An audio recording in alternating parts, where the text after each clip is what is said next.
I'm Matt Reynolds, and this is my podcast. I can do the job, but running the business is quite difficult. What a lot of tradesmen lack, and I was probably one of them, is business skills. I don't mind making mistakes. You learn from your mistakes. Information is all around you in the minds of people that work beside you. Welcome back to the Trench Talk podcast. I'm your host, Matt Reynolds, and my guest for this episode is Shayne La Combre, the CEO of the Plumbing Industry Climate Action Centre, known as PICAC, and the current chair of the World Plumbing Council. The idea of these discussions, for those of you joining us for the first time, is to go into the trenches of achievement and talk not with people who are orchestrating from some lofty perspective, but to those high performers who are actually in the trenches honing their craft. That has included guests from the worlds of business, sport and entertainment, all of whom are on the front lines doing amazing things. Shayne has been a board member at PICAC since 2011 and has been instrumental in the continuous expansion of the training organisation, which now has several facilities throughout Australia, including the newest campus located at Narre Warren in Victoria, Australia. The site will be the first net zero energy education and research facility in Victoria. The training facility, designed for the plumbing industry, will generate all energy required to support the operation of the building on site through the incorporation of several renewable energy technologies.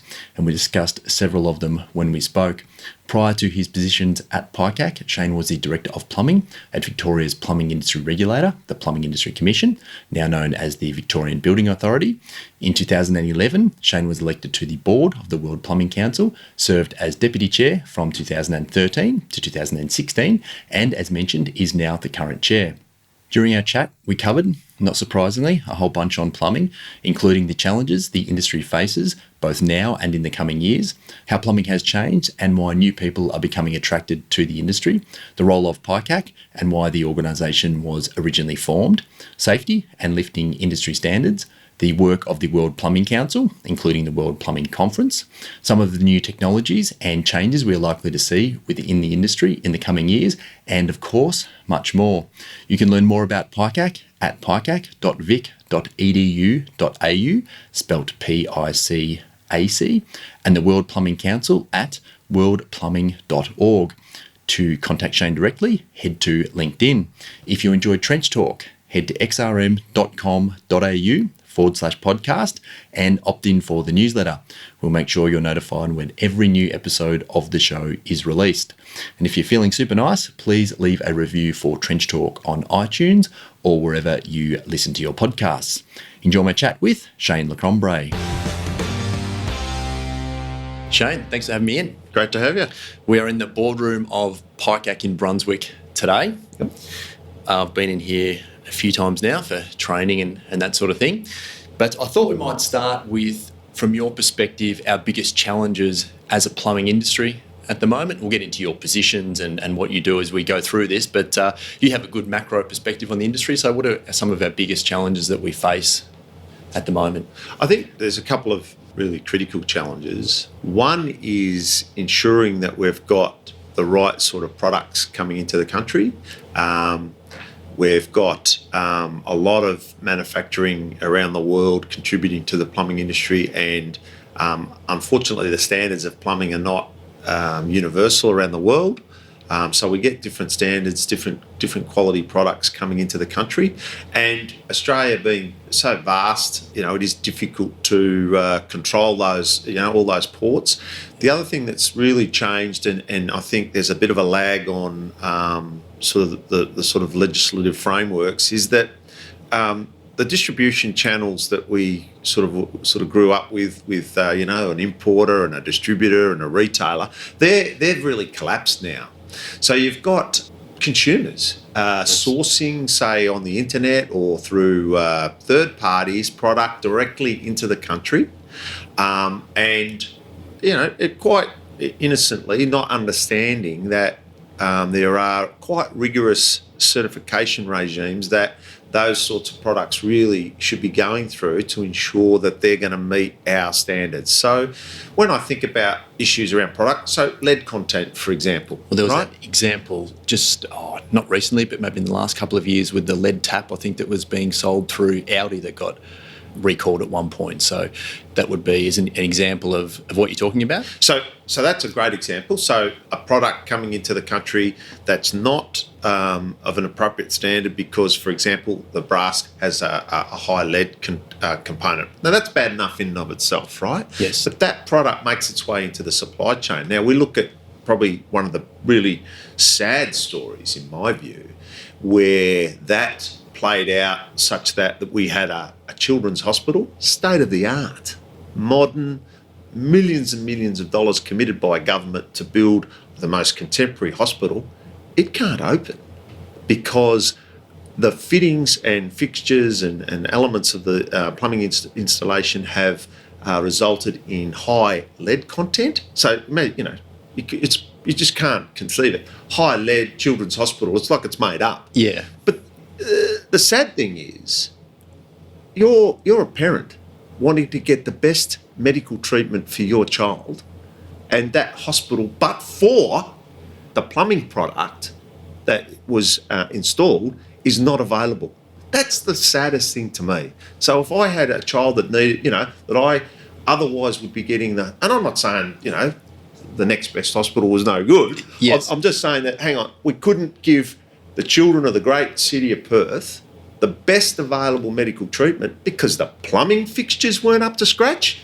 That's where we've got to really get back to first principles and say, hang on, what are we doing here? And we look at things like, you know, the fire issue with the aluminium cladding and so on. Yes. A whole range of different product scenarios. We have issues with asbestos coming in through paint and other products. Just not what we want for our community and the standards that we want to maintain. So to me, one of the big issues is, getting back to your original question, Yes. is revisiting this whole approach to what simply put is the standards of product being used within the plumbing supply chain.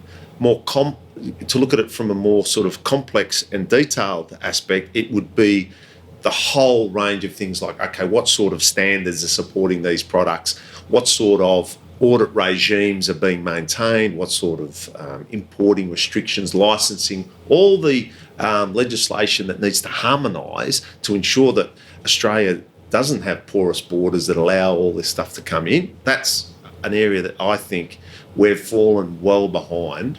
The other aspect of that too is that we don't want to stifle innovation, right? So it's a balance, right? Absolutely, So there's new product, there's things that are going to be done in a manner that's innovative, that's going to be way more water and energy efficient than things that are currently available. We want that. Yes. We want to embrace that, but we certainly don't want to do it in a manner that's going to compromise the safety standards and expose our communities to risks that, quite frankly, are unacceptable. Do we need better legislation, or do we need better policing of the existing legislation, or is it a combination of both? I guess going forward, you want to work on both sides to lift our standards, right? So when you think about these sorts of approaches, it's a total framework. So simply put, all of the above. Yeah. So I know it's very easy for me to sit here and go, we need better legislation. You need better legislation. And putting that in is obviously, there's challenges with that, and there's a process, and it takes time. I understand that. But from an ideal perspective, I guess we're talking. So better legislation, but we've got to understand it's a continuum. And there's a hot legislation sort of up one end. And as you rightly point out, legislation's great.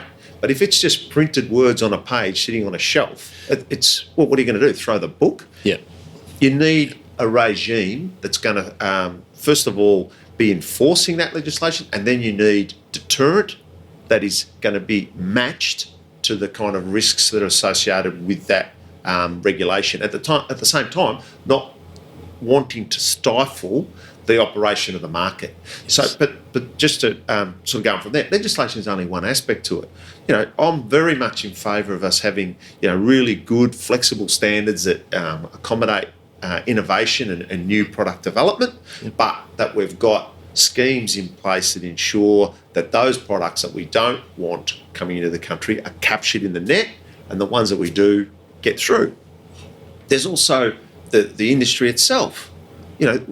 we've got to be, as an industry, understanding, and when I say industry, that's everything from consultants to the building and plumbing contractors that install, right through to even educating consumers about better choices about water efficient fittings and fixtures. That whole chain, everyone's got to be acting together in the interests of getting these better outcomes. So it's not just like legislation is the big hammer. Yes. But there's a whole process of ensuring that every hand that these products go through are taking their responsibility seriously, and it can't be good enough that by cutting costs on a job or establishing a competitive advantage through doing things that are non-compliant, that is allowed to be a sustainable outcome. We've got to hit that head on. Disreputable providers have got to be sort of identified, named and shamed, and made to understand that, you might have been able to do that job in a cheaper way, but we're not accepting what you're doing as a behaviour for our community. You're just putting too much at risk. And this goes to builders and everyone. So builders, the market forces can act against this. So they're trying to get the best, most competitive price, keep their overheads down, whatever. But that still needs to be within a context that we're getting compliant outcomes. To me, if a builder is cutting the costs on a job, so it is using the competitive nature of the prices that are being submitted such that it results in a non-compliant outcome, that's as serious as the plumber who installed the non-compliant fixture or fitting or did the non-compliant work. Yeah. We've kind of got to look at that whole supply chain. It can't be in anyone's interests to be non-compliant. The ramifications have got to be serious enough to deter that behaviour. So there's that side of it. Yep. The other side of it is where I kind of live and work, and that is you need people who are trained and understand what the meaning of compliant product is. How the various watermarks and various assurance schemes operate, so that you understand what your role is in this great supply chain of ensuring that we're getting the right products into the market. And motivating people who are coming into the industry right back at the start into doing the right things, right? So they've got that framework as they approach things. No, absolutely. And that's what I'm saying. If you're not aware of the risk, then that's the first issue we've got to deal with, right? So you take asbestos, for example, right? Now, I talk to a lot of, the 20-somethings or whatever coming through, and they'll tell me, talk about how asbestos is no longer a risk. And you kind of just sort of smile because, notionally you shouldn't be able to buy an asbestos product anymore, but that doesn't mean there's not millions of tonnes of asbestos still in situ in installations right through the built environment. Yeah. So not understanding how you're going to expose yourself, your family, your client to risks by you not doing your job correctly is our first line of defence. Yes. If I can convince that tradesperson to do that job correctly, I've set up a series of defence lines that protect everyone back up the supply chain to the consumer, to anyone who's going to come in contact with that material. Yeah, it's a check at every point along the way, isn't it? Which is exactly what you're saying. But we don't want it to fall over at the first point. There is no asbestos risk. Yeah. Telling you there is. Yes. Yeah, absolutely. So you mentioned market forces. One of the big ones is cost, which you alluded to. Yeah. That's one of the reasons that we have these issues with these products coming in, right? Because we can't produce them cheap enough, I guess, effectively enough in Australia. And that goes to, I suppose, beyond our ability to actually manufacture them, but right back to the cost of wages, right? Because whether we like it or not, factories follow where the cheap labour is, right, on a macro perspective. So there's no way to change that. That is the way it's going to keep going. So that's why we need these checks and balances as they come into the country, right? This centre here started in 2010. Yeah, roughly about 10 years ago, yeah. Now, you were involved in putting that together. Have I got that right? Where did the initial idea come from for this training facility? Yeah, this centre is a place that's really evolved significantly past its original concept. Yes. Where we were when we first set up, I was working with the state government at the time. I was working for the then Plumbing Industry Commission, which is now the Victorian Building Authority. They've been the building and plumbing sides have been consolidated in a single authority. So I was with the Plumbing Industry Commission, and the state government at the time was very interested in what was happening in climate change and how we could build more efficiently, what was the effect of greenhouse, all those sorts of things. I'm not sure if you can recall, there was all those reports coming out, Stern, Garner. It was quite a focus. Yeah. And it was a focus that had captured our kind of imagination, because we were also in what was to become known as the Millennium Drought, which was a 12-year drought. Yes. That managed to cover the entire country, and there was not really one part of the country that wasn't experiencing some sort of water stress. I mean, Australia experiences water stress at the best of times, right? We are a dry continent. Yes. But we were, prior to this drought, really coupled with, well, I think it's a well-known fact, we were the second highest per capita water users in the world, only silver medalists to the USA. Yeah. So here we are in this continent that is the driest inhabited continent on Earth, and we've got the second highest per capita water use. So without a drought, you've already got a problem. Exactly right, yeah. Now, and this is the period where we all went out and installed water tanks, right? That's indeed it is. Not to mention the stories of pensioners sort of capturing buckets of water in their showers and taking them up to sideway. Yep. All sorts of things were going on. And indeed the great sport of watching the daily papers, or on the way to work, you might have passed one of the indicators that actually showed what the daily water levels were in the catchments. So, you'd watch the Age or the Herald Sun or whatever it was, and you'd be seeing that we're at 36, 35, 34, and it was a big sport. Yep. But underlying that, a lot actually was going on behind the scenes, because probably what never really fully emerged was, we were in a very awkward position in terms of water supply. Our levels were getting down to, critical and below. Yes. And we were not far off being in a very serious, where is the water coming from situation. And for a city as large as Melbourne, that's really dramatic. You don't want to be in that circumstance. So that interest in climate change, greenhouse gas, coupled with this drought, just really changed the whole focus of the plumbing industry. And what's now become water and energy efficiency, back then was referred to as sustainability, was a real focus. Yes. And what happened was we started looking at, okay, what sort of things can we influence in the built environment? And if you're going to influence water and energy use, plumbing is one of the big levers. Because if you look at water, I think everyone gets that. Water, plumbing, it's sort of water in, water out. That's all. It's in 95% of environments, that's all going to be plumbing. Yes. Energy, probably a lot of people don't necessarily make that connection.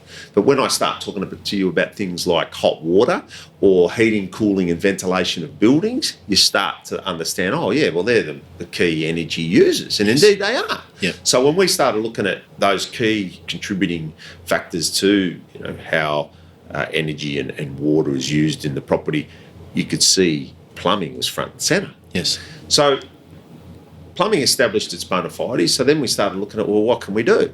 And there's a lot of heroic things were going on the supply side, and we saw the desal plant plans being set up and construction commencing.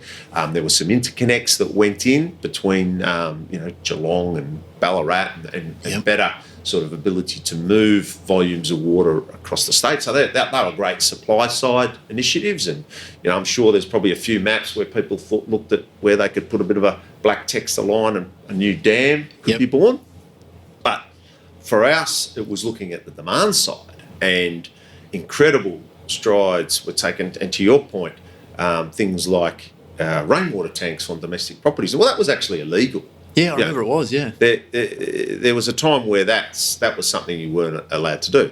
And interestingly enough, you're probably aware that when you look at Melbourne's total rainfall every year, on average, Yes. drought, obviously variation for drought and years when it's up and down, but on average, the amount of rain that falls on Melbourne is pretty close to the amount that we consume. So Interesting. if you could make an inroad into that, if we could capture a chunk of it, Yes. you're making a significant contribution to that supply. So things like, the humble dual flush toilet, obviously that got legislated, great Australian invention. Yes. So they're the sorts of things that were sort of the low-hanging fruit. Yeah. Then moving into things like installing rainwater tanks on properties. So we've gone from zero to currently I think we're over 20%, and that was through some courageous legislation in the day, I thought, and that was to include the requirement to have a rainwater tank or solar hot water in a new building construction. Yep. And that drove a lot of rainwater tank installation. Yep. So you've got some really significant changes because, to me, when you think about it, and we talk about this with people a lot, why would you be tipping champagne down your toilet? Honestly, Yes. where perfectly good rain could be captured off your roof, and even if you just used it for toilet flushing, you'd be significantly further ahead and no worse off. Yes. You then started using it for garden use, and Melburnians love their gardens, and why not? Yep. And there's a whole lot of things where a simple catch of rainwater, augments that supply. And then what else? Things like high efficiency water fixtures, high efficiency shower heads, a whole lot of things that came in on the demand side. Greater use of things like solar hot water on the energy side. So we're seeing a blossoming of previously sort of underutilised approaches to better water use, better energy use. And I think just generally in society, not only in plumbing, but we're becoming more and more thoughtful and more aware of, I suppose, our impact and how we use things efficiently. Because, it's sort of, as you're talking, it sounds almost like a little bit like money in your wallet, right? There's two aspects. There's where you earn it, but there's also where you spend it. And both sides can have a significant impact to how big your wallet ends up at the end of the day or the end of the week or the end of the month or whatever. So it's definitely a two-sided approach to this problem that we're becoming, I think, more educated on as a society. Oh, and there was no doubt that with all that climate, that sort of sense of even contributing to the community well-being. That's what I'm alluding to. During that drought period was probably a height. Go back to the gas crisis if you're old enough to remember it. No, I do recall the gas crisis. We all got together and sort of rallied. Yes. Wartime to do our bit. Yeah. And that sort of, I think that then when we saw what we could do, then that carried over. But here's the rub, and it goes back to how we started this conversation. The problem is we've now introduced a whole range of new risks, right? Why was a water tank illegal back before we kind of started thinking in more enlightened ways? Because of the risk. Right? Legionellas? Was it Legionellas? Well, it could be a whole range of things. What you're looking at is the potential to adulterate water supply. And this is the thing about plumbing, right? People say, why do you need a licence for plumbing? Shit just flows downhill and, water comes out of the tap. What's the big deal? The thing is that plumbing doesn't necessarily just stick to the environment that the plumbing work's being conducted. So you might be doing a job on a property, right?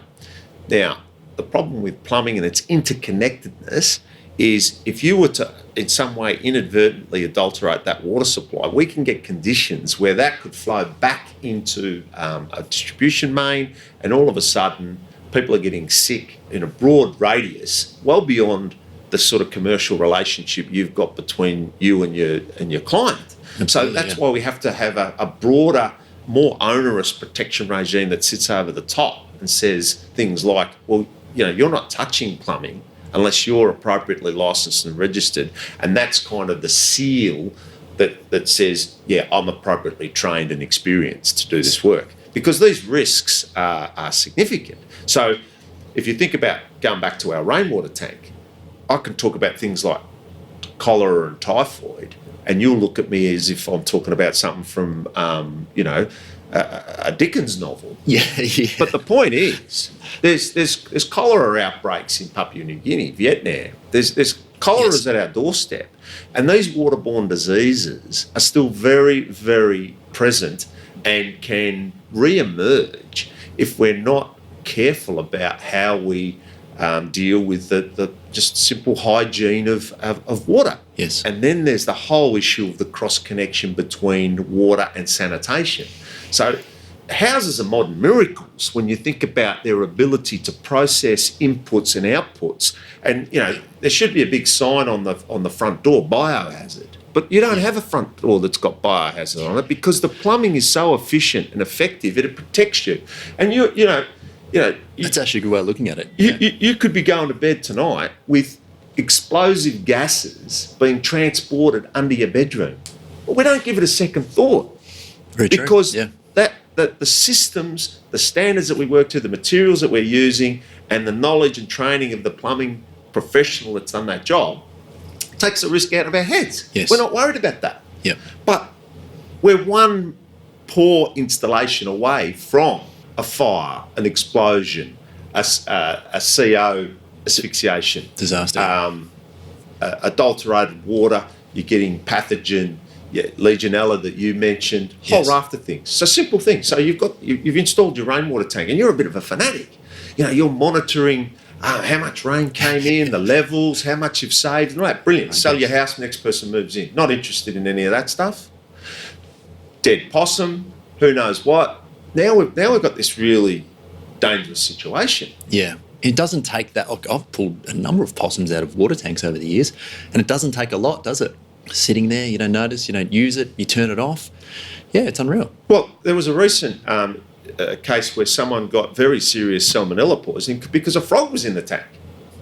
That sort of thing is that can occur very easily. Yes. The litter and material that you've got on your roof, have you got lead flashings? There's a whole lot of things that you're not expected to know. But your plumber will know these things if they're doing their job correctly. So sort of getting back to where we started off, these sustainability, water and energy efficiency measures, fantastic.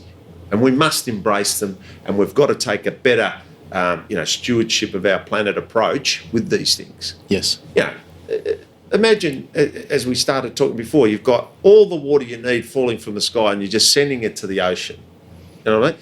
Whereas if in the right circumstances we take a bit of that and use it for purposes that it's appropriate, in a manner that is controlled and compliant and mitigates the risk, then we've really made a positive contribution to the community, to our future. Yeah, absolutely. And even if we're not short of water right now, it's a very good step in the direction for the future in case anything like that comes up again, right? Well, the city's growing. Yeah, we need more water, yeah, of course. The city is growing. Yep. So even if there's not a drought, which there will be, if in fact we're not in one now. Yes, good point. If we know anything about living in Australia, these cycles will continue. Yes. Early in the year, right? I think it was early March. There was a day in March where there was a picture in the paper of the Darling River, and a guy had set up a table and a couple of chairs right in the middle of what was supposed to be the river. We had the fish die back, so there's all these fish dead in various sections of the water. There's floods in Queensland, and there's bushfires in Tasmania. That was all on one day. Yeah, that's quite crazy when you think about it, isn't it, like that? So it's a testing place to live, and things as basic as our water and how we treat it and how we ensure that we've got enough, that is going to continue to be a challenge here in Australia, if not one of the biggest global challenges we'll face, particularly at the rate that we're making more and more of what is already a really scarce resource unfit for use. I think we've crossed over the barrier now, which we hadn't when this sort of area of focus became more obvious to us. And that's the cost of actually being sustainable. We're getting to the point now where a lot of these things actually do save you money. At the very start, it was more costly. So that's surely got to be, as we said before with the supply chain, that's surely got to be a factor in moving to a more sustainable model, right? So as we have more and more innovation in this space and the cost comes down, we're going to sort of corral all of ourselves into a more sustainable model, which is really exciting for the future of the planet, regardless of how you kind of think about the impact of climate change in the long run. It makes sense to be more efficient along the way, whichever way you look at it. Right? Yeah. So there's and I think that if I've understood you correctly, there's that immediate bottom line benefit. It just makes sense to build buildings that use less energy, that are able to harness the passive effects of the sun, etc., and provide much better condition, better light, a whole range of different things to improve the quality of our built environment. That's kind of quite self-evident. Yes. If by doing this I pay less for electricity or I pay less for gas, that's great. Yes. Water probably doesn't have as strong a price signal as the other two, but it's present. Yep. But where you do sort of need to factor this in is like the hidden costs. So things like systems that are installed in a manner that within a very short period of time fail, or can't be maintained, or cause damage. Yes. These hit, so there's the initial construct, and you say, oh, gee, we've saved a fortune on this. This is great. This is really meant that we've reaped a financial gain, and you might even on-sell that, and you dodge that impost that occurs when all these things fail later on. But at the end of the day, it's still, as a community, we've had to bear that cost. Yes. And these hidden costs are the things that they're hidden for a time. They become apparent. Yes. That's what we're also trying to head off as well. So there's the raw, the direct cost that you've referred to. Yes. But the thing I really worry about, and we look at the aluminium cladding now. We want to get rid of this cladding. We want to replace it. Who's paying? Yeah. Is the original builder responsible? Is the guy who installed it responsible? Is the supplier responsible? Are the owners now responsible? You bought that property in good faith. It gets complicated quickly, doesn't it? Start getting onto fire protection systems. Yeah. Easiest thing out, right? Let's just cut our costs on how much we spend on routine maintenance of our fire systems. Because everything being okay, you never need it. Yeah, that's right. But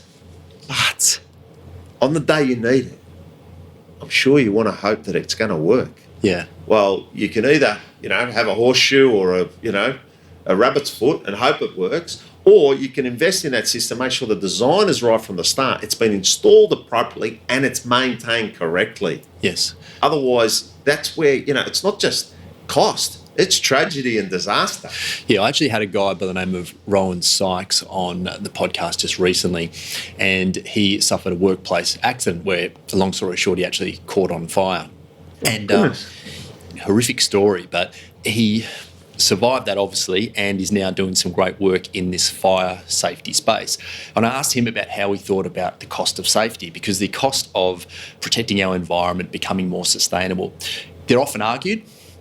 And his idea or sort of thinking behind it was that you always pay for the cost of safety. It's just when you pay for it. Yes. So you might get away with doing something not quite right today, but what impact does that have when someone gets sick on our health system? Yeah. What impact does that have with, now your mum and dad can't get into the hospital because it's full with these people suffering from Legionellas or whatever disease that you want to talk about, right? So our whole society becomes under strain because we don't do things correctly right back at the start. So I thought at the time, and I think even now, that is just a really good way of looking at it. You always pay, it's just a matter of when and who. The other thing about that, and I think that is a really good point to make, but it's also the nature of the payment, right?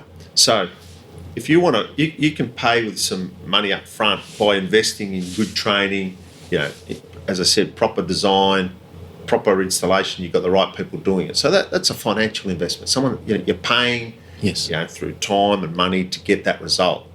Now, we shifted into some of the other examples that you've talked about where we get a failure.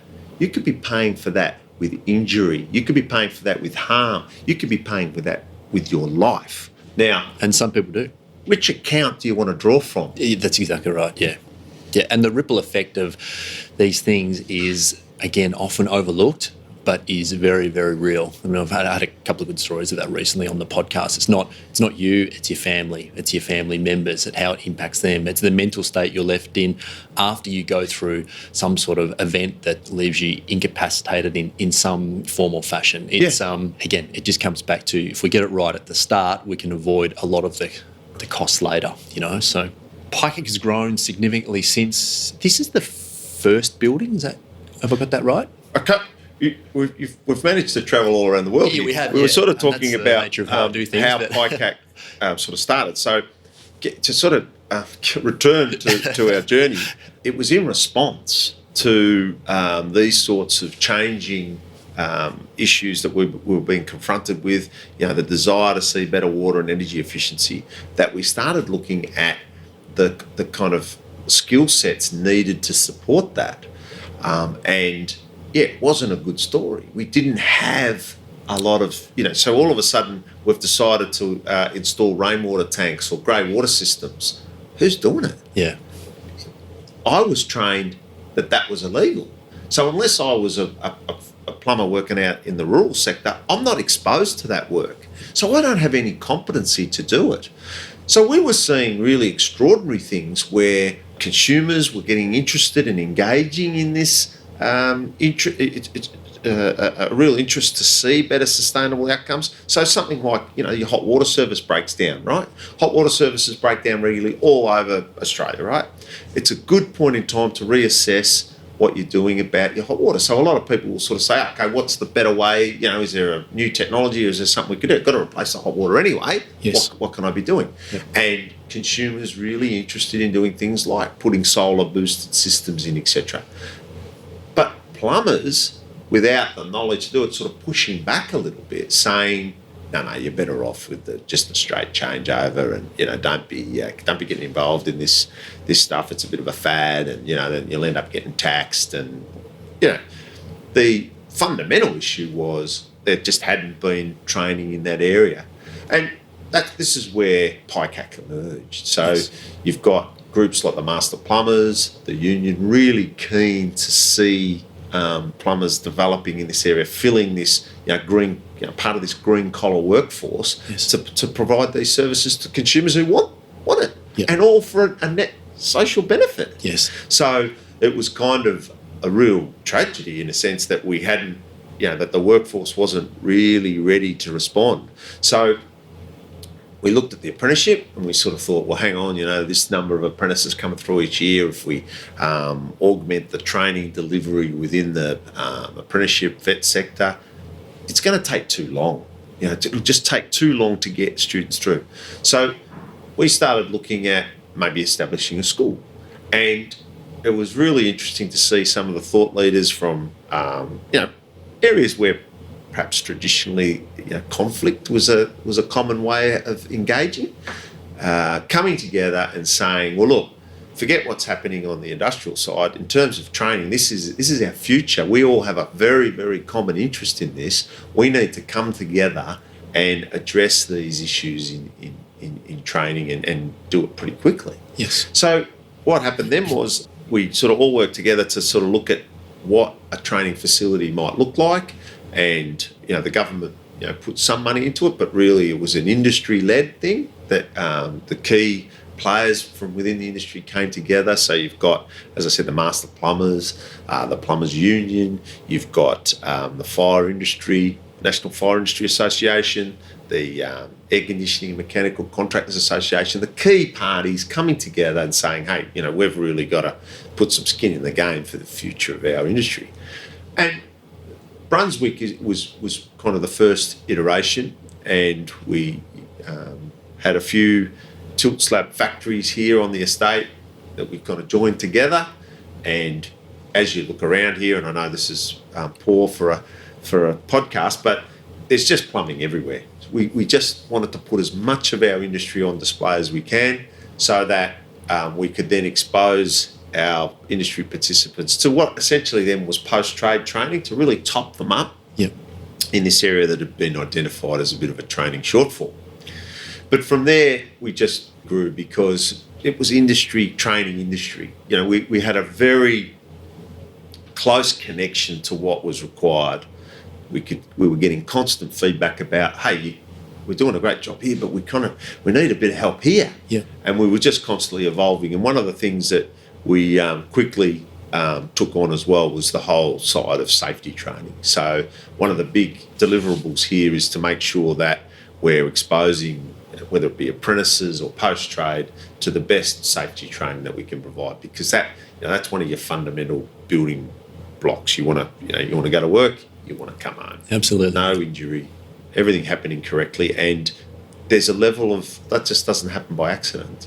There's a level of investment you need to make in yourself to ensure that you are protecting yourself and not leaving it to others. Yes. The other issue was that there was a lot of just unsuitable trainers in that space. We had a period where there was a lot of unacceptable training going on, not just in construction or safety, but across the board. And then, you probably recall a few of the training scandals that emerged. Yes. But for us, it's what, and I'm not trying to trivialise, but it's one thing to sort of have a computer get ripped off from a faulty computer course or something. But in construction, it really can be a matter of life and death, if not just for you, but you can harm others really seriously if you don't sort of know what you're doing within the safety context. Again, it's that ripple effect, isn't it? I mean, you have co-workers and they see what you're doing and they think it's all right and they do it. And then they have other co-workers, and before you know it, you've got an industry which is well and truly out of control. So,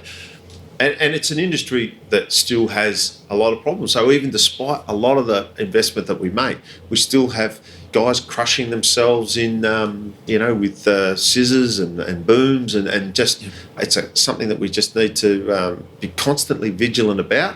And that became a big part of our training here. And we have all sorts of organisations well beyond our industry coming here to train. The MFB train here because we do the shoring training and a whole lot of stuff here. So that became a sort of a next step for us.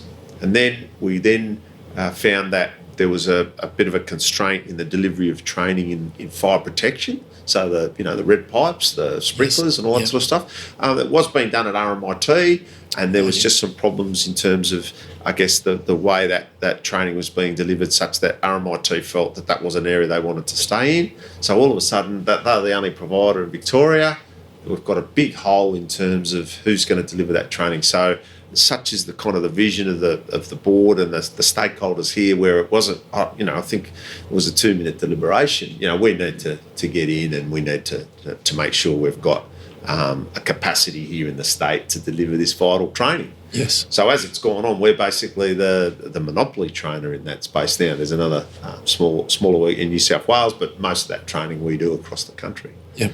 And that was kind of the story. It's just sort of the next thing. So, we started delivering pre-apprenticeship training, then we did apprenticeship training, post-apprenticeship. Some of the areas that we particularly focus on are where it's not necessarily economically viable to deliver that training. So what do you do? Being a not-for-profit with a focus on the industry going forward, that's not a problem to us. If we have to subsidise training, we subsidise it.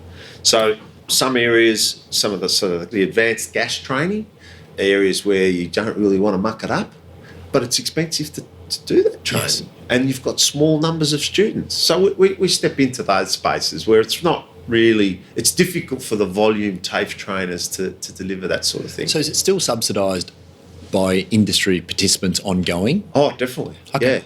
Yeah. So the industry has taken a view that through the enterprise bargaining agreements, that training is something that is all about the future of the industry. So those participants forego a part of their payment, and that goes into a training levy.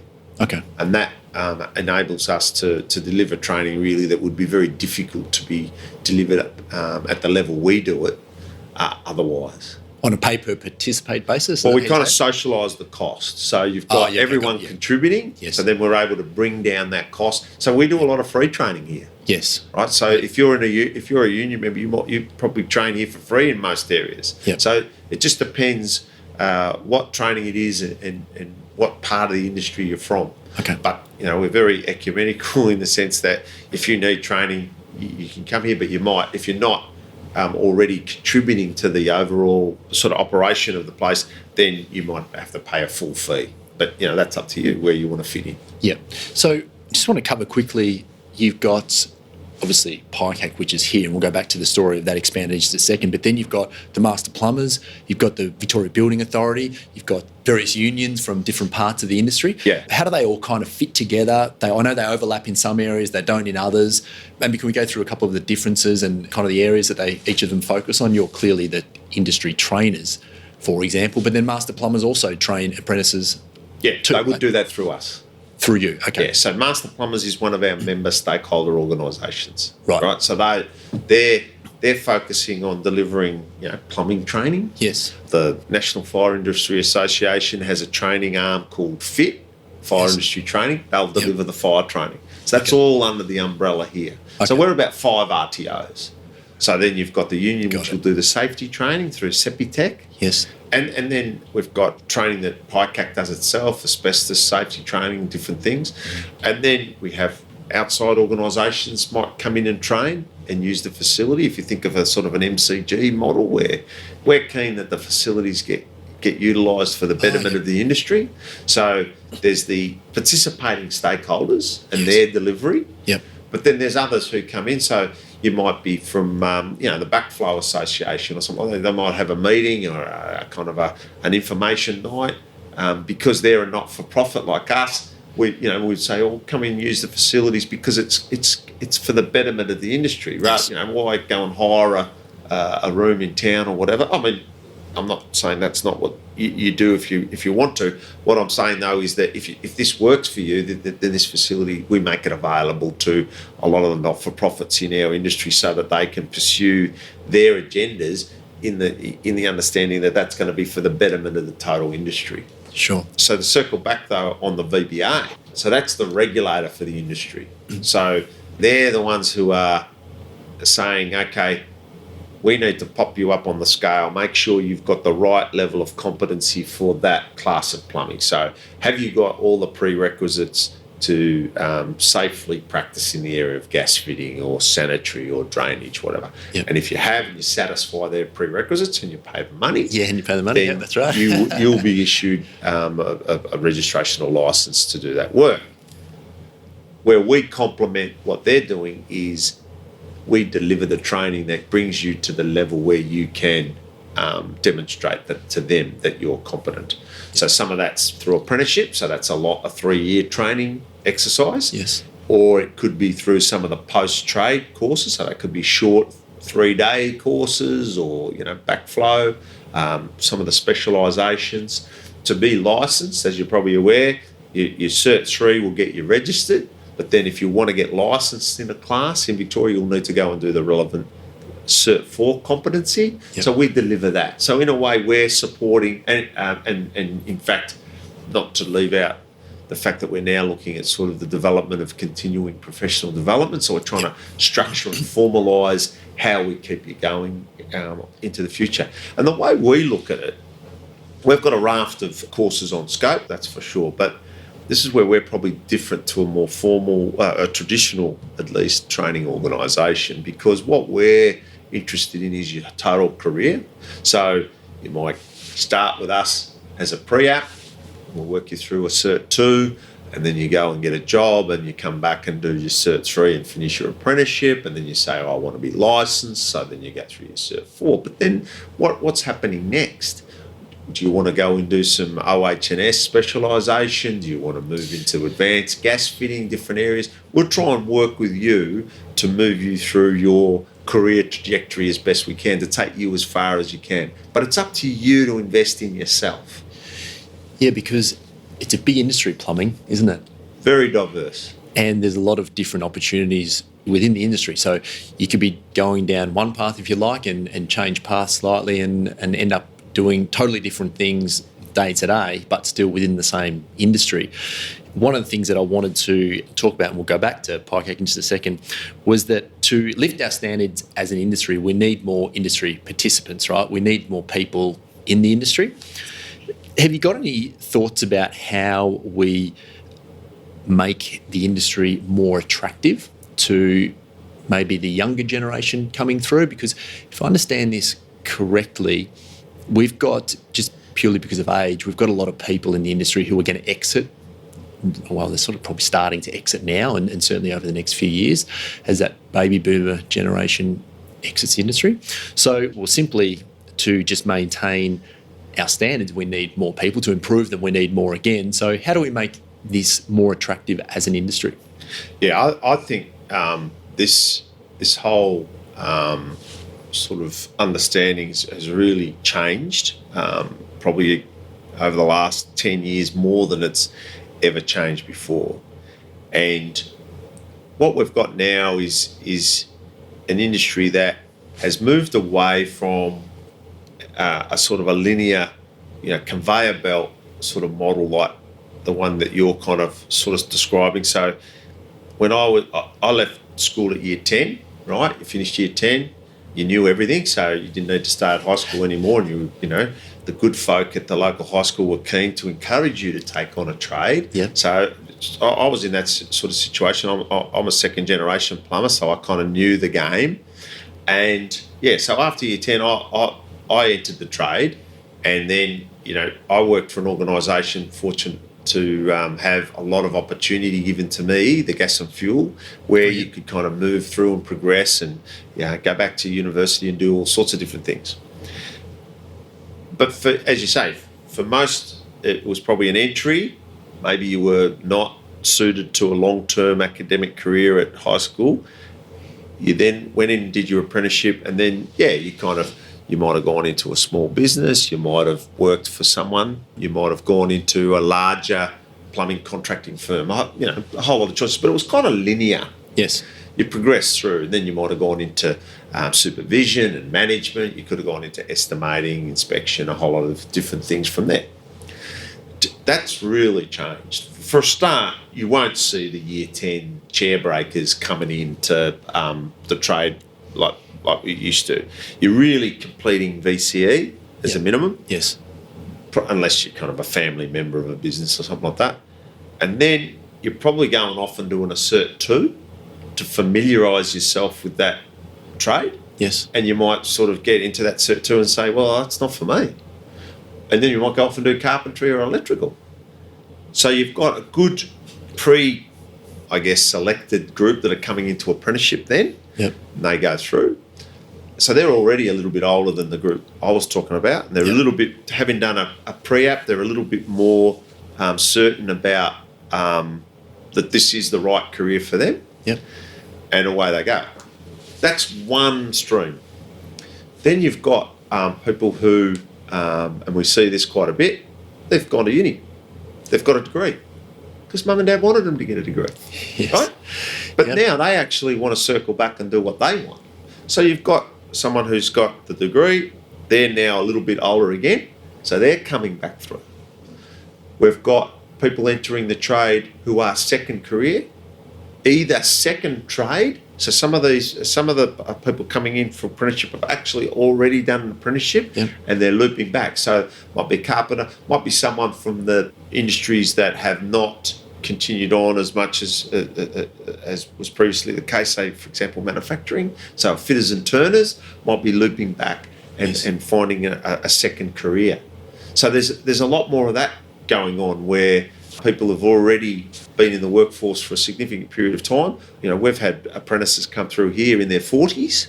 So they've just looped around and said, no, there's no future for me here, I'm going to come back. Yep. Or they're looking to complement a kind of a range of qualifications that they've already got. Yep. So the notion that it's that single kind of traditional, that's sort of out the window now. And the other thing too, to get back to your point, is that the trade has become so broad and diverse that it actually has an attraction to a much wider range of participants than it did previously. That's a good point, yeah. A lot of people like the trade because, I want to work outside. Yep. I like the idea of working my hands and working outside.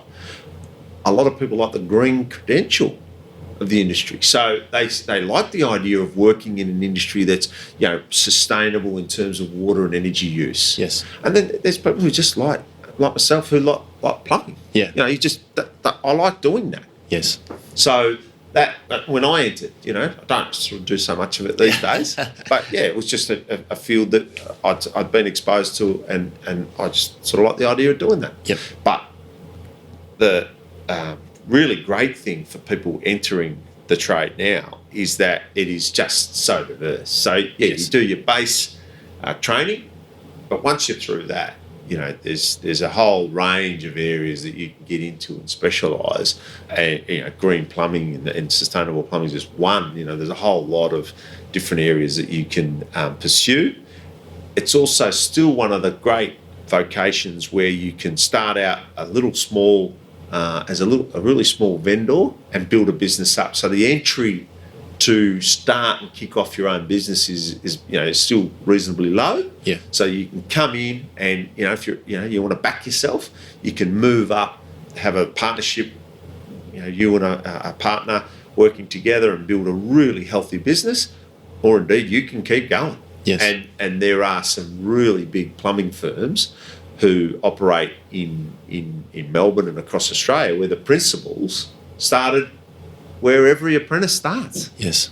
And that track is still open. Yeah. Not to mention the other things we talked about going into, working in government departments or getting into inspection or estimating, assessing, going through leadership in terms of supervision and management. All these pathways are open for, building facilities managers coming from a plumbing background. Yeah, academics, getting into training. Dramatic shortage of training instructors across all construction industry sectors. So that I'm not sure the issue is attracting people into the trade, but I think it is. There are serious issues about attracting the right people into some of the specific branches of plumbing, and training is one of them. Okay. Is it a natural thing, or do we need to put some focus on that? I mean, if you have a hole in a certain area for a certain trainer, do you, as a training organisation, go out to other industries and try and attract people in in that training space? Well, if you use the training one as an example, that's become such an issue that we're actually working with the department and a number of other TAFEs on a project to make entering training more attractive.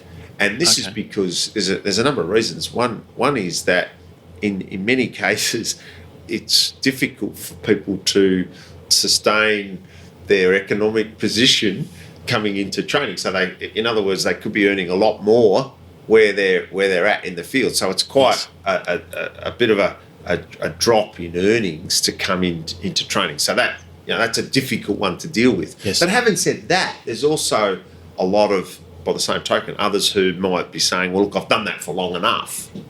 And what we want them to do is consider, well, look, if you don't want to be doing that, maybe heavy physical work, or you want to try and change your circumstances a bit, consider training. Yes. So there's this economic barrier.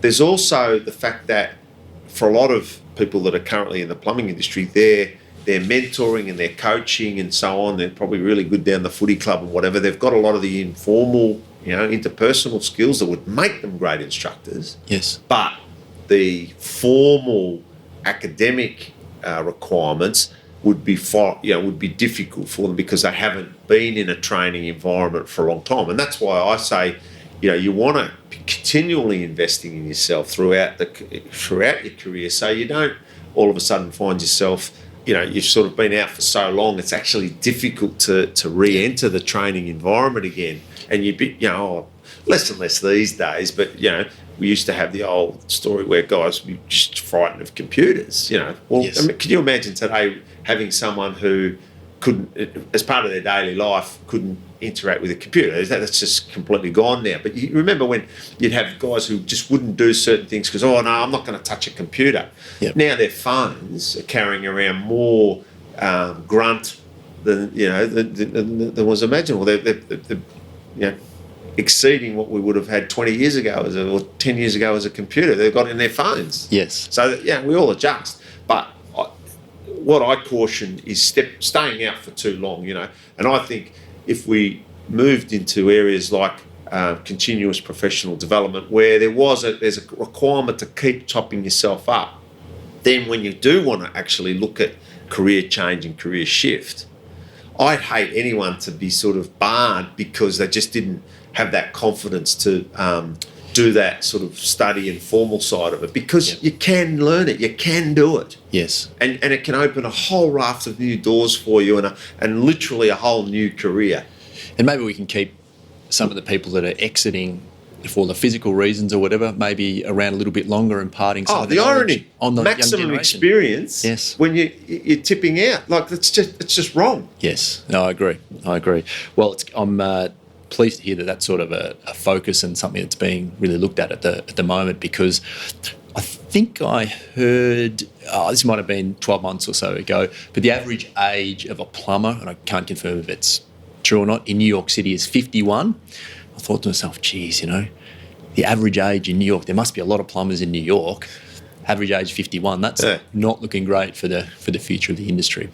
I want to talk more about tech in a minute, but let's continue our PICAC journey. I think we're at the opening of Geelong. That was the next. Yeah, so we kind of opened a site in Geelong, and then interestingly enough, we moved up to Queensland and we merged with a similar operation in Queensland, and that was great. So we kind of then sort of started giving us much more coverage of the country.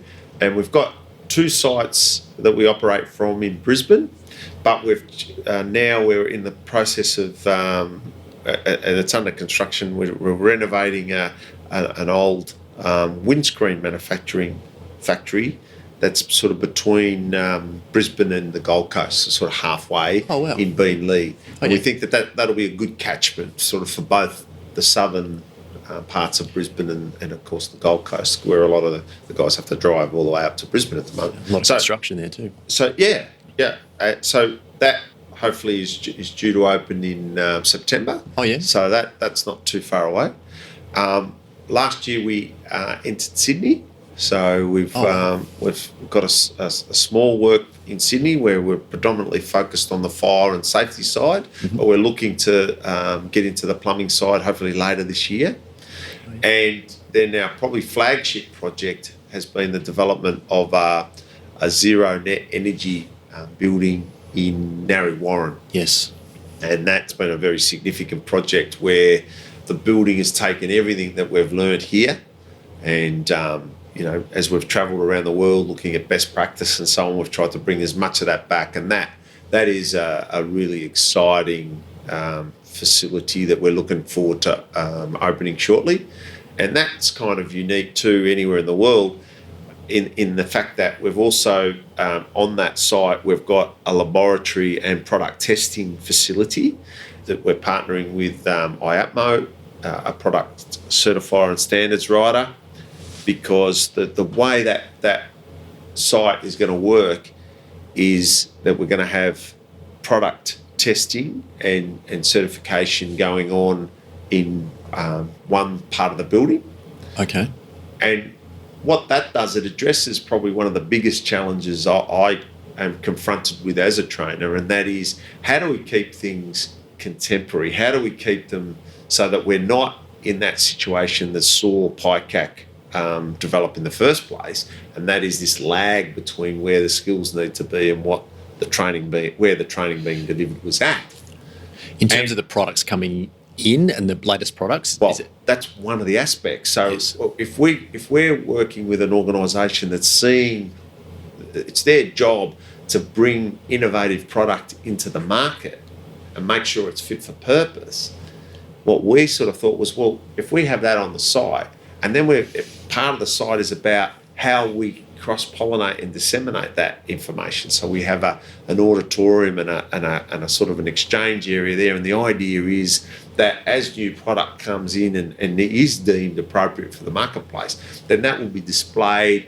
We can have people coming and presenting on that, and that'll be open to plumbers to come along, the broader plumbing community to come and hear about that. We'll pop it on film it and disseminate it. But the really neat thing is then it just goes further down the building and goes into the training environment.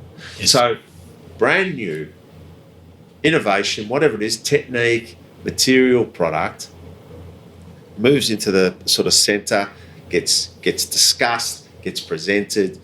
Everyone understands what it is, how it's going to impact the industry, and then straight into training. Yes. And then that's disseminated out to our other sites. So what we're really trying to contract is that whole delay from new product innovation through to people learning about how that's to be utilised in the plumbing industry.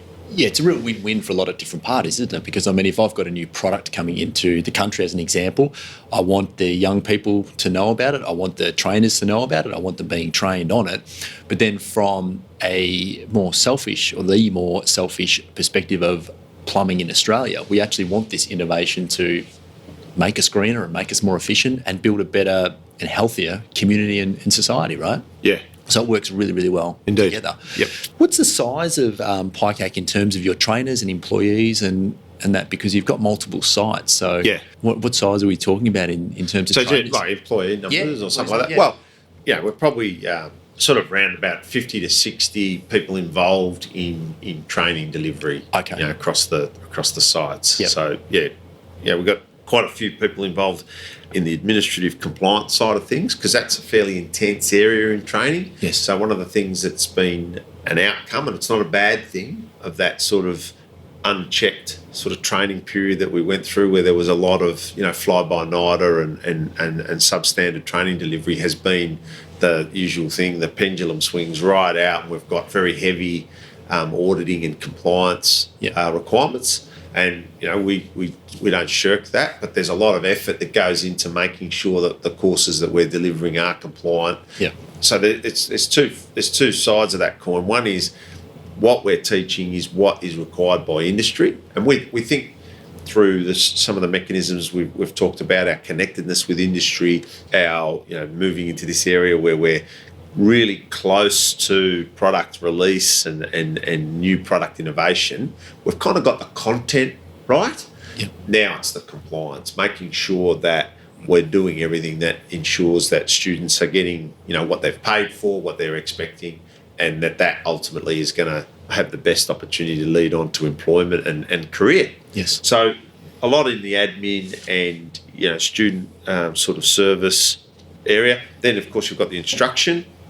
And that we use the RTOs have their instructors. We bring in sessionals. There's a whole lot of flexibility about how we do that. We'll even bring in expert third parties depending on what the nature of the delivery is that we require. Okay. And then we've got staff involved in just keeping the facility contemporary. We call it the ship. It's a bit. How's the ship going? There's a lot happening. There's a lot of moving parts here that we need to keep up to the right standard, so they're not just suitable for their intended use, but for training delivery. So it's a little bit. We have to invest a bit more in how we keep everything operational here. And that zero net energy building, there's a lot on that online now, isn't it? I know on your website about a few of the things you've done, which are the pylon drilling and how you get. Actually, do you want to touch on that just really quickly? So the Narre Warren site, as well as we talked about the kind of the flow of the site itself, but the building it's an example of best practice. So we've worked with a lot of the plumbing industry to say, be involved with this, put your product on display. Yep. So there's a whole lot of new innovative product just that you can go and touch and see and handle. Yep. The building itself, from a zero net energy design perspective, incorporates two main features. One is a lot of PV. So we generate a lot of power from the roof and sell that back to the grid or use it for building use, such that if you took our lab out and our welding facility out, so those things that are sort of teaching, Yes. you took them out, the actual building itself doesn't require anything to come in from outside. Oh, so you could literally turn the power off, turn the water off, and you'd be okay. Apart from the issues with not being sunny today and maybe tomorrow, but so to offset that, we sell back to the grid, and that brings us to a net zero position. A net zero, as an average, got it. And on the mechanical side, we've utilised the geothermal system.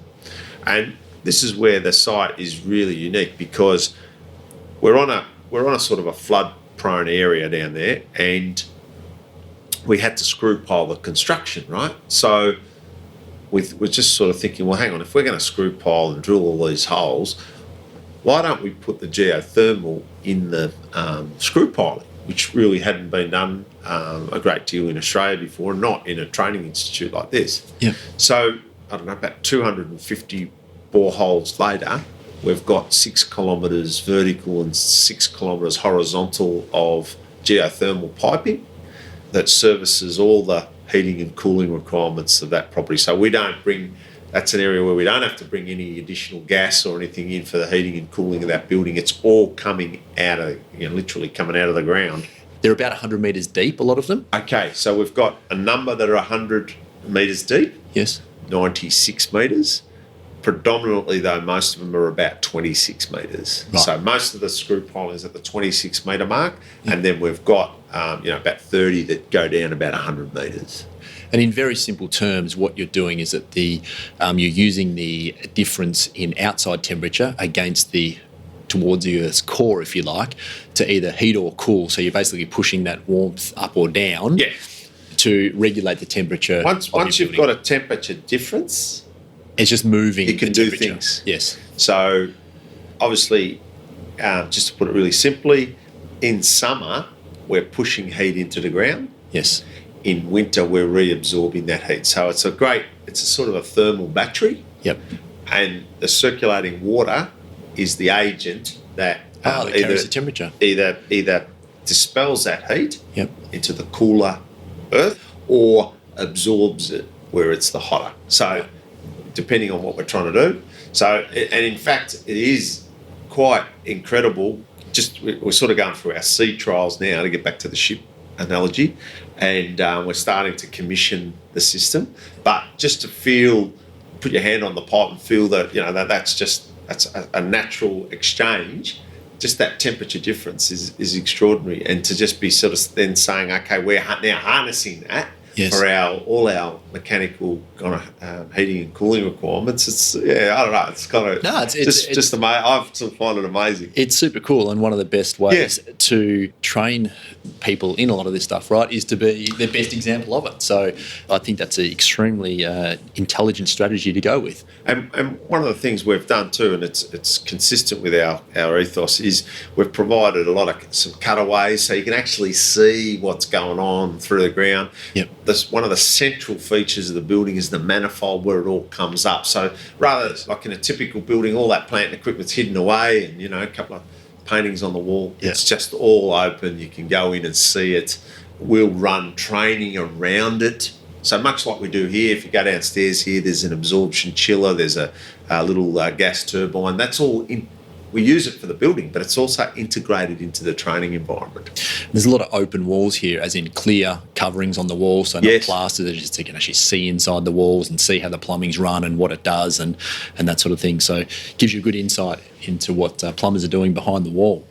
Now, you are also the chair of the World Plumbing Council. Yes. And we connected because I must admit I'd heard vaguely about the World Plumbing Conference, which is, in 2019 now, in September of this year. Correct. And it was a LinkedIn post that you put up about the conference that I started to look into it, and obviously got my tickets and all that sort of stuff, and led to us sitting here today.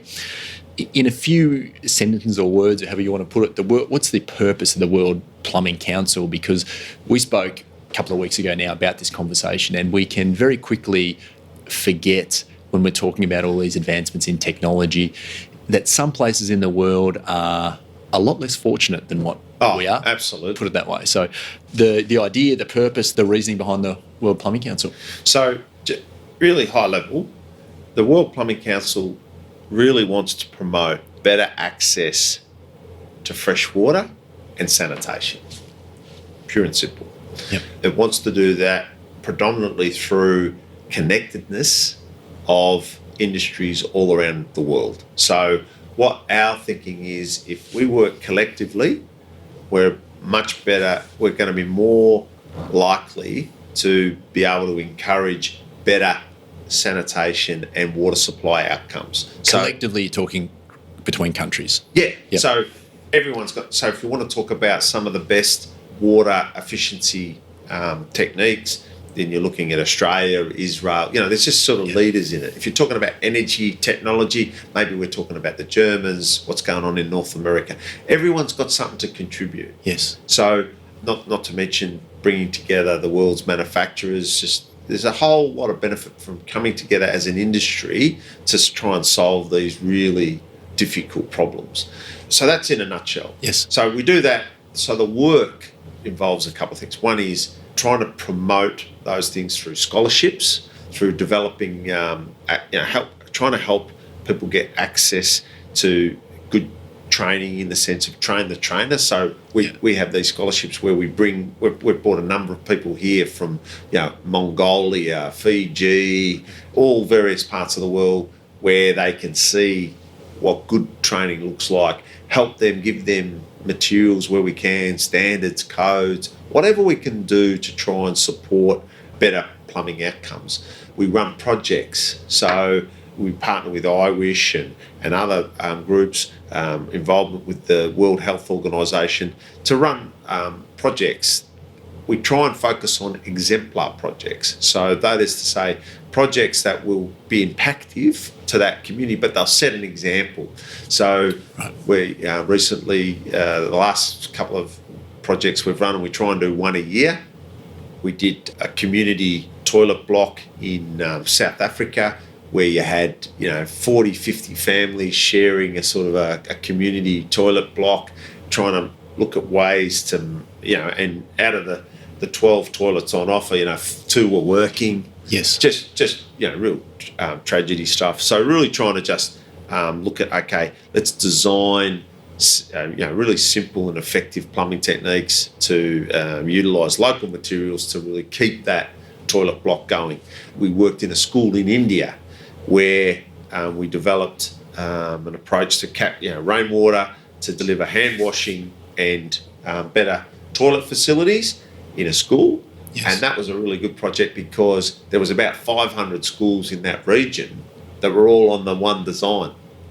So by coming up with a solution for that school, we could then hand that over. Here's the model, here's what you do, here's the local materials that are available here, here's how it's maintained, and leave that. And that could then expand through schools throughout that whole region.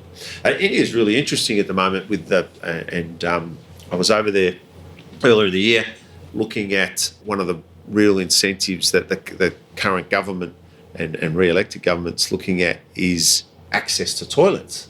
So India has one of the highest, or did have one of the highest rates of open defecation in the world. Yep. So you've got this issue where you've got people who don't have access to a toilet and all the problems that come with that. Yes. And, there's a whole lot of cultural things around why people don't have access to a toilet. So just trying to change that and working with trying to develop training and standards and codes in India has been a really exciting work, particularly where you've got a government that's trying to do that. They're well aware of the issue that they need to, very simply, I guess, become cleaner in these things. So it's not that they need to be convinced of what to do, they just don't know how to do it, or is it a lack of money? Is it a combination of all three? Look, India is a fascinating country. You've got, I think, elements of all three, as you said, but what you've got is things where there's vast areas where there just hasn't been the infrastructure to support plumbing systems as we know them. Yep.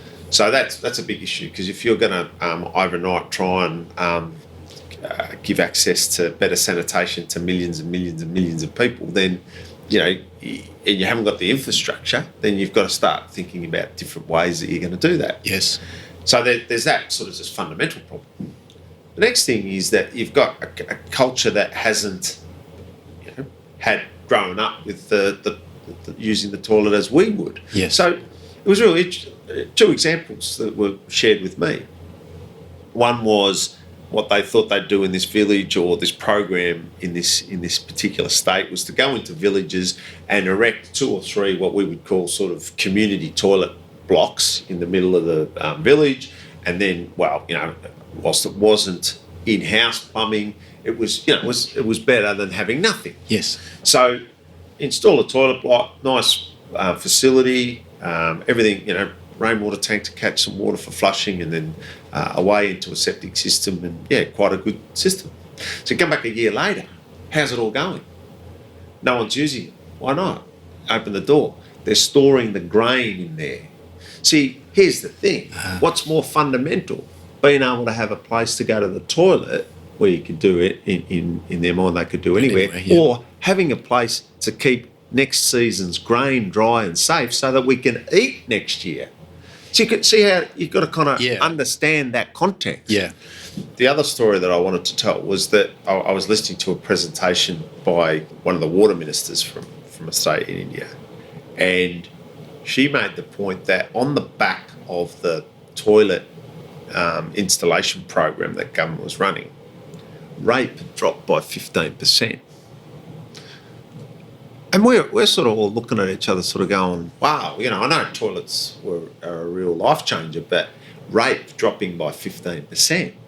And what had been totally eradicated was the issue where at night you've got no toilet, so you have to go out and you head off to a point somewhere out in the bush to toilet. And obviously there was women unfortunately were being raped. So the minute there was access to a suitable toilet, that component of those numbers was immediately eradicated. So you kind of, it sort of takes your breath away when you think install a toilet and the crime goes down. The incidence of rape drops. Yeah.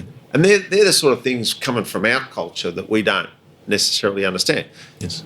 Girls being removed from school at age 14 is another common one. Yes. Because there's no access to a facility to deal with menstruation and things like that. So parents will say, no, you've got to come out of school now. Yep. And that impact on a society where, your sort of 13, 14-year-olds are completely removed from education. Well, And you get a whole country. But for a toilet. Yeah. It's crazy, isn't it? It's a big issue, but it's very simply solved, but also a big task to implement across the board, right? Massive. Massive. So it's getting back to what we were talking about before. So the World Plumbing Council it's about creating a global connectedness to sort of help wherever we can to provide support to sort of ameliorating some of these really awful issues. And I don't need to go into things like the death rates from water that's been adulterated and all that sort of stuff. They're just real tragedy stuff. Yeah, and you can search the UNICEF website and World Health Organization and get information on that. But it's trying to address some of those issues. The other thing the World Plumbing Council is particularly focused on is, I think it's one thing in the developing world to point to these issues, and it's kind of obvious, and you can try and provide any sort of support you can and make a difference. What I think gets lost, and it's a little bit about where we started this whole conversation earlier, is you think of something like a place like Flint, Michigan, where there was a whole lead poisoning outbreak in the water system. This is USA, contemporary USA. Yeah.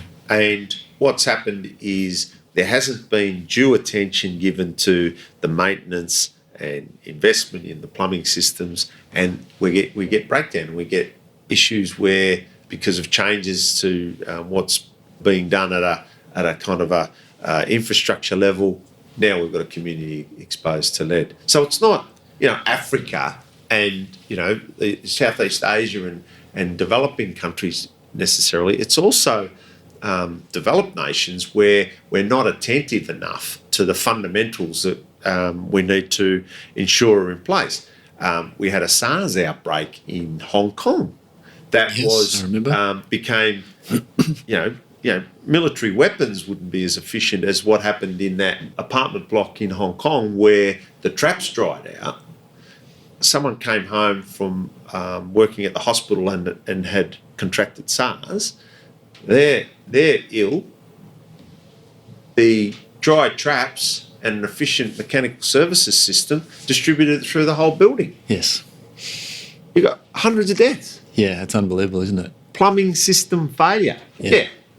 Obviously, unfortunate that individuals come back with the disease into the apartment block, but plumbing system failure caused the deaths of everyone else in that building needlessly because something as simple as dry trap had occurred. Yes. So what the World Plumbing Council is also about is reminding, and we do this through things like World Plumbing Day and other events. March 11, for those of you who don't celebrate. I'm sure there wouldn't be many in this audience. But just reminding people about the importance of plumbing, because in a place like Australia, we just take it so much for granted. Yeah, we do. Turn on that tap, put the glass under. That's a miracle. But who gives it a second thought? No, we don't. We're too accustomed to it, right? We're too used to not having to think about it. I want to be respectful of your time, Shayne, but I did want to ask about plumbing and disruptive technology coming into the plumbing space. Do you have any thoughts on how tech will impact what we do in the future and how that's likely to play out? That's a really important issue, and I think we could start the whole session again and just about spend the whole time talking about it. And in fact, it's why the conference 11-13 March here in Melbourne, the World Plumbing Council conference, has actually picked up that theme. So what we're looking at our conference is just what are the key impacts that are going to occur into the future on the plumbing industry. And technology's a massive one, right? So you've got, we just touched on it before, we're talking about smartphones and how much, sort of information power the average person's carrying around in their hip pocket now. I mean, that's the tip of the iceberg in terms of, you look at Caroma's smart bathroom and there's other sort of proprietary technologies around the world where it's simple now, where you're programming your heating. I'm looking at the temperature dropping now. I can hit my phone and bring on the central heating at home, or do whatever I need to do. Start meal preparation, a whole lot of things. Yeah. A lot more buildings are going to be a lot more intelligent, not just in the way that they operate, but in the way that they can tell you what's happening. Like I've got PV at home. I can go online now and understand how much power is being generated by my PV at home, what it's being used for, how much is going to the grid, how much is coming out. All this sort of information is going to become more and more available, and it's going to create a lot more opportunity for plumbing. It's going to drive greater complexity in plumbing. Yes. But there's going to be a lot more opportunity for those trained who understand what their customer now wants. Yes. And it's going to be delivered through plumbing systems. I mean, it's not just technology, it's also the way that we want to live in these spaces. I mean, in my lifetime, I've seen the bathroom and sort of toilet and laundry go from sort of off to the side areas that you kind of wouldn't contemplate. Number one room in the house. Architectural features. Yes, absolutely. I mean, they are just, the amount of design and effort that goes into a bathroom now. Yeah. It's just, it's beautiful. But you've got to have that understanding about what's supporting it and what's sitting behind that to support that finish and the functionality that everyone's looking for. And I think that after we get much better at tracking what's going on inside our buildings, we'll be able to in turn track a lot better what we are doing as plumbers working in the buildings, which is going to open up, I suppose, more considerations for the way that we go actually about doing things. And we'll need to work with these technologies to provide the best solution. So no longer will things be hidden, but they'll be 100% auditable. You'll be able to pull up what your plumber did in the past. You'll be able to predict what they should need to do in the future. Good point. Yeah. So I couldn't agree more. It's a really exciting time, and plumbing can't be any different in a lot of ways to some of these other industries that have gone through huge disruptive change. Once technology evolves to the point where it's actually capable of tracking things. And one example, of course, would be GPS technology. The rise of Uber, Airbnb, a lot of these companies is directly off the back of having accurate locating technology working from a smartphone or in a mobile environment, right?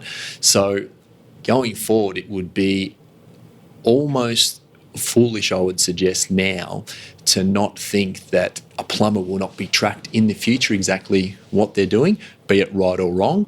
But in my opinion, the consumer is going to demand that. So we will have to deliver it if we're going to, I suppose, upgrade in terms of service to our customers. I think a lot of the things you're describing now are natural sort of progressions and extensions of current state. So if you look at where we were on any of these parameters 10 years ago, you can see this steady progression, at times exponential. Yes. And I think those things, we've almost developed a capacity to deal with that sort of change, right? I think that's where all I'd say is make sure that you're not losing a competitive advantage, or you're not sort of dealing with yesterday because you haven't taken the time to invest and understand what's available going forward.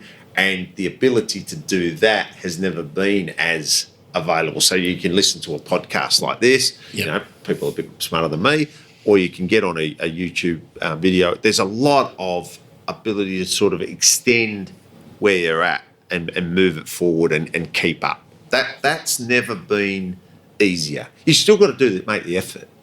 Where I think the more interesting questions are around things like, are we going to move into a hydrogen technology environment? So, you know, if we're going to take, you know, it just blows my mind when I start thinking about surplus renewable energy, so coming off the PV, being sold back to the grid and then utilised to generate hydrogen, which is introduced into the natural gas reticulation system.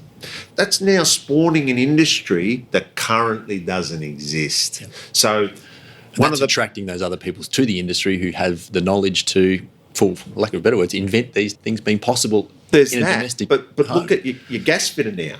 Now, if he's working in a blended hydrogen methane environment, what does that mean? What does he have to learn? Because now all of a sudden, that technology, which could be silver bullet-like in terms of delivering sustainable outcomes, so we morph over to hydrogen, but where's the workforce that's going to sit under that? That's where, you know, the plumbing industry comes in and says, yeah, no, we're going to develop, we're going to learn how to service hydrogen blended appliances or whatever it is, wherever we go. Yeah. But what I find phenomenal is by putting PV up on a roof, and you sort of go, well, yeah, okay, well, that's going to generate a bit of power, and that's fine. Now, all of a sudden, the way that progresses, it's revolutionised potentially the gas industry. Yeah. They're the things that I think are going to be amazing to watch over the next few years. Yeah, and also a lot of stuff, I guess, in the tool and product space too, right? There's some pretty cool stuff that's kind of starting to happen now and will only evolve at a more rapid rate, I would have thought, going forward. So opportunities are going to open up. Again, that's probably something that it's not new to us. You know, if you think about... we all know we're on that curve now. You think that, you know, the evolution of all that sort of stuff. I mean, you know, the first cordless drill came out, and, you know, if you got 4 revolutions out of it, you'd think that was sensational. Yeah. And, you know, oh, no, I'm actually going to drill something that's a bit hard, so I won't use my cordless drill.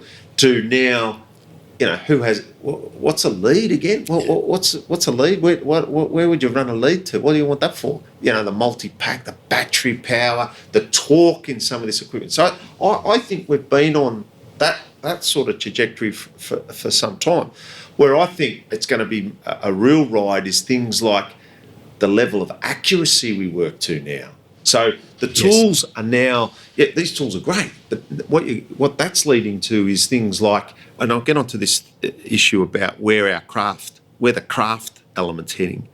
But when we think about the computers that we can use, the power that we can harness, things like the laser, the days of a data peg and dragging a bit of string out and trying to work off that, even though plumbers did that pretty well, right? Yes, so, absolutely. A whole lot of slab places have got the drain coming up through concrete slab in the right spot, accurate to 15 mil, because guys could work accurately off the data peg and knew how to use a string line, replaced by laser technology. They're not working to 15 mil now. You're working to 2. Yeah. If you know what you're doing. Yeah, that's right. Those sorts of things are revolutionary. To sort of think that we can prefab a plant room accurate to 2 mil means that we can be dragging out a lot of cost. We can be doing much finer work, moving through structures without having to bore and drill holes and rework and cut. Those sorts of things are changing the way we work, that level of accuracy. Yeah. But what really disappoints me, and I, in a former role when I was looking after naughty plumbers and trying to help them see the light and the error of their ways, was that the extent to which the simpler things became, the less pride and effort went into the job. Attentiveness drops, yeah. So, same rates and probably roofing's one of the last areas where you're really just taking a set of raw materials, even though there's a lot of proprietary products into the roofing industry. But if you get my point here, you're sort of taking raw materials and transforming it into something else, yes. Right? And roofing's a good example. And there's the guys who've been in that industry for any period of time. There's 1,000,001 little tricks about how to make that job a better job if you know what you're doing. So how to cut, how to hide a join, how to lap things the right way. Yeah. I'm sure I could go onto a job tomorrow with Dad and he'd show me something else. You know what I mean? Yeah. Like you spend a lifetime honing that craft. Of course, yeah. Now a lot of that's gone. You look at a stud wall and they've run the spaghetti through and it's just all over the place. Yeah. And you look at it and you go, well, just because you don't have to run it square and perpendicular doesn't. Well, but why don't you? One day you might have to find that pipe again. To me, one of the problems with greater simplicity and greater ease of use is we lose that. There was only one way to lay a clay, and I'm not saying we're going back to clay before everyone starts jumping through and getting mad at me. What I'm saying is, when you laid a clay drain, right, there was only one way to lay it, right. Yes. If you didn't lay it right, it didn't work. Yes. Right? Forgiving products now, right? Oh, I've seriously had guys come in, I've run them through a non-compliance, and they've pleaded in front of me and said, oh, well, what's wrong? It's all that. I said, yeah, but you've got it running the wrong way. It's not going to run uphill. Yes. Oh, okay, now you point it out. Well, really? Gravity's been around for a little while now, isn't it? So just because it's so easy and because it will bend and because it will, you can get away with it. That's the greatest issue for me is guys not sensing the craft element of what we do and getting in and taking a real pride. And, who cares if it's buried in a hole or it's behind a wall? It's still your signature, right? Yeah. Just leave a good signature wherever you're working. I'm not saying become non-competitive or, spend twice as long doing it or it cost you twice as much and there you're going out back. I'm not saying that. But if you've got the opportunity to, to line up the clips or keep the spaces even and think about the set out of the job, I still, I know I'm a nut, but if I go into a plant room and it's set out perfectly, I'm just going, work of art. Yeah. I love it. No, I agree. 100%. Yeah. Even little things like getting your downpipe straight and all that sort of stuff, right? How much extra time does it take to get it straight? Really, there's no extra time with some of the simple stuff, is there? So who attends the conference, to go back to that really quickly? All plumbers, should they get along in September? There'll be something there for everyone. Yes. It's really, it's a global gathering for a start.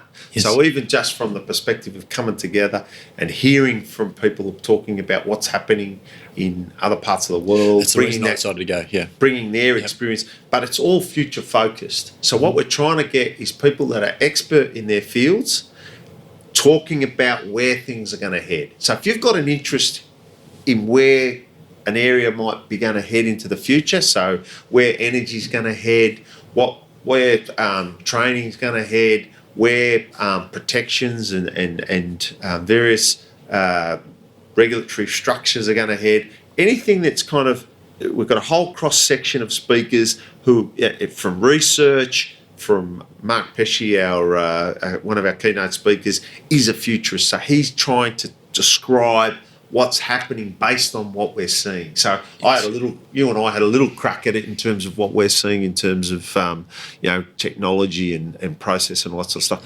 But what we're trying to do is encourage these speakers to be talking about, based on what they're seeing around the world, where do we think certain issues are going to go and how are they going to be addressed? I actually came across Mark in a little bit of research for our conversation today, and I thought that would be a great person to talk to and get to know, because he works across a lot of different industries. From the way I understood, he's going to have that macro perspective on where we might end up going forward. So a couple of light-hearted ones, Shayne, just to finish off, because we're at risk of clocking over 2 hours here, so we'll try and stay under that if possible. You are a former plumber. I am. I'm still licensed and registered. Favourite tool? Oh, wow. Favourite tool? I kind of... I think the tool I would use the most would be the claw hammer, that's for sure. I'm one of those people who can use a claw hammer for 1,000,001 different uses, so I quite like the claw hammer. Quite like the claw hammer. It's interesting, when I spoke to Scotty Cam, he told me his favourite tool was a sharp set of chisels, which I thought, both those examples, pretty basic, sort of fundamental. Everyone's got to have tools. So yeah. No, I just think in terms of moving things and opening things, and on occasions even driving a nail in straight, the old claw hammer's a pretty base tool. If you could have one law changed or implemented, what would that be? Oh, I think, not to sort of repeat a theme that's emerged throughout this discussion today, I think, we really do have to come back to product and just really look at the laws surrounding the product that's coming into our industry at the moment. And I think, we've got some real concerns, and I'd really be encouraging government to look at what we need to do to make sure that it's not falling to the plumber or anyone else in that supply chain who may not be well positioned to determine what needs to be used. We need to sort of safeguard and have a good starting position that says, nothing other than what is appropriate for our use is going to enter the system, and then the plumbers can decide, which particular features or brands they want to use. It makes it hard, doesn't it, with the evolution of pod construction as one example. Bathrooms come in fully assembled in some cases. Do we hook them up? Don't we? That's the sort of thing that we're talking about. We've got to get better at understanding whose responsibility, I guess, that is, and the best way to police and audit that kind of construction process. And we've got to have robust frameworks, because the rate at which this sort of stuff changes, and what you've described a perfect example. You've got a watermark standard that's designed to determine whether a product is appropriate for use, being stretched to breaking point, in my view, around a completed construction. Yes. A product standards were never intended for that purpose. Now you've got a whole bathroom in a pod form, and don't draw the line there. Well, bathroom that will go to half a house. We're talking about disruptive technologies. I mean, when you think about what's happening with 3D printing and so on, and how that's being incorporated into the construction industry. Now, if we haven't got a framework that's going to adequately control how these products are being produced, you look at 3D printing and stuff's going to be knocked up, in the garage. Yeah. Well, there's a lot of videos on YouTube and that sort of thing. You can search it, right? With houses, the main sort of structure of a house being built in, a day and all this sort of stuff in just a few hours. It's crazy. And no problem with any of that. But let's make sure we're not compromising on those minimums that we need to ensure, as we said before, safe access to water, free from adulteration, effective sanitation systems, because the consequences are too serious. Yes, I agree. Is there anything you wanted to add, Shayne, before we wrap this up? 11th to 13th of September. It's a big deal. if you can get along, it's going to be a great few days of thought leaders from our industry coming together and just having an opportunity to exchange. And even, the speakers are one thing, but just, getting out, networking, talking to each other. It's just, these things don't come along that often. And, this event's only every 3 years. It's in Melbourne. If you can come, I think it'll really give you a real insight into sort of where we're heading into the future. And I think it's going to be a great event. Is the next conference public information yet as to where that will be, or? Beijing, China. Okay, so it's a lot easier if you're a plumber in Melbourne to get along to the exhibition centre than it is going to be to get to China and Beijing. So what an opportunity to check it out. So that tickets, information, all that sort of stuff, I've got it written down here. So that's at worldplumbingconference.com. The World Plumbing Council is worldplumbing.org, the website for that. Correct. And then just throw World Plumbing Council into the search engine. And it comes straight up? Come up. And then PICAC, we've got picac.vic.edu.au is the website there. Yep. Now, you are reasonably active on LinkedIn, so I guess if anyone wanted to reach out, they could find you there. Absolutely. And I think that's pretty much a wrap, Shayne. I want to thank you for taking, well, as it turns out, it's a fair chunk out of your day to have a chat. I would appreciate learning more about the industry, and so easy to forget, as we've touched on, just the impact that we have, on global health and our future, as plumbers. So one of the reasons I wanted to get along, obviously, to the conference was to get a better understanding of that and seeing the contributions that we make and understand that. So thanks again for carving out a bit of your day, and it's been a blast. Good. Hope you can get a good 5 minutes out of it. Yeah, that's right. Well, we're at 1:55 roughly now, so I'm sure there'll be 5 minutes in there that's valuable, and that's been a great chat. Appreciate it. Always good to have a chat. Thanks very much. Cheers. Hey everybody, it's Matt again. Thanks for listening. Just a couple of things before you guys clock off. You can get all Trench Talk episodes at xrm.com.au/podcast. You can also sign up for other goodies at the same site. Just plonk your email in there and you are covered. That's X for X-ray, R for Romeo, M for Mike.com.au/podcast. If you really like what I'm bringing you, please head to iTunes, subscribe to this show, and leave a review right there. And lastly, if you want to contact me directly, type the @ symbol followed by Mr. Matt Reynolds into your search bar and you'll find all the social links. Goodbye.